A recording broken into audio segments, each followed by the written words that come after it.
Already Bangladesh কিন্তু হুমকি দিচ্ছে। আমরা কিন্তু ভারতকে ভয় পাই না, পৃথিবীর সমস্ত দেশ কিন্তু আমাদেরই পাশে দাঁড়াবে। ইউনূস সাহেব অলরেডি বিবৃতি দিয়েছে, তার মানে সেও আগাম সিগন্যাল দিচ্ছে এখানে আসলে কিন্তু তোমার জন্য ভালো হবে না। ও একটা লুম্পেন নাচানাচি করে এখানে সাম্প্রদায়িক সম্প্রীতি নষ্ট করবে, জয় শ্রীরাম ধ্বনি দিয়ে উত্তেজনা করবে, শুধু ওর মুখ্যমন্ত্রী হওয়ার স্বপ্ন। এ তো সব অশিক্ষিত মাল। এরা ভাবছে যে আমরা বাংলাদেশে ঢুকে যাব, কক্সবাজারটা নিয়ে নেবো, ওইখান থেকে আমরা সমুদ্রপথে ডাইরেক্ট অ্যাক্সেস পেয়ে যাবো নর্থ ইস্টে, এসব দেখছে।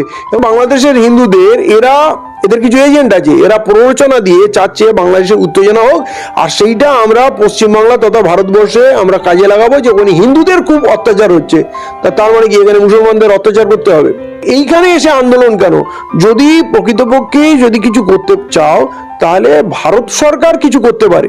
ভারত সরকার ডিপ্লোম্যাটিক রিলেশন দিয়ে তাদের কাছে জানতে পারে যে আপনারা কেন ধরেছেন, আমরা জানতে চাই, আমাদের দেশের হিন্দুরা এটা চিন্তিত। দোসরা অলরেডি বাংলাদেশ কিন্তু হুমকি দিচ্ছে।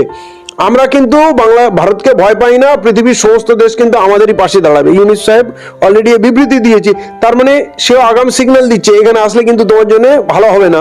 ও একটা লুম্পেন নাচানাচি করে এখানে সাম্প্রদায়িক সম্প্রীতি নষ্ট করবে, জয় শ্রীরাম ধ্বনি দিয়ে উত্তেজনা করবে, শুধু ওর মুখ্যমন্ত্রী হওয়ার স্বপ্ন। এ তো সব অশিক্ষিত মাল। এরা ভাবছে যে আমরা বাংলাদেশে ঢুকে যাব, কক্সবাজারটা নিয়ে নেবো, ওইখান থেকে আমরা সমুদ্রপথে ডাইরেক্ট অ্যাক্সেস পেয়ে যাবো নর্থ ইস্টে, এসব দেখছে। এবং বাংলাদেশের হিন্দুদের এদের কিছু এজেন্ট আছে, এরা প্ররোচনা দিয়ে চাচ্ছে বাংলাদেশে উত্তেজনা হোক, আর সেইটা আমরা পশ্চিমবাংলা তথা ভারতবর্ষে আমরা কাজে লাগাবো যে ওখানে হিন্দুদের খুব অত্যাচার হচ্ছে। তার মানে কি এখানে মুসলমানদের অত্যাচার করতে হবে? এইখানে এসে আন্দোলন কেন? যদি প্রকৃতপক্ষে যদি কিছু করতে চাও তাহলে ভারত সরকার কিছু করতে পারে।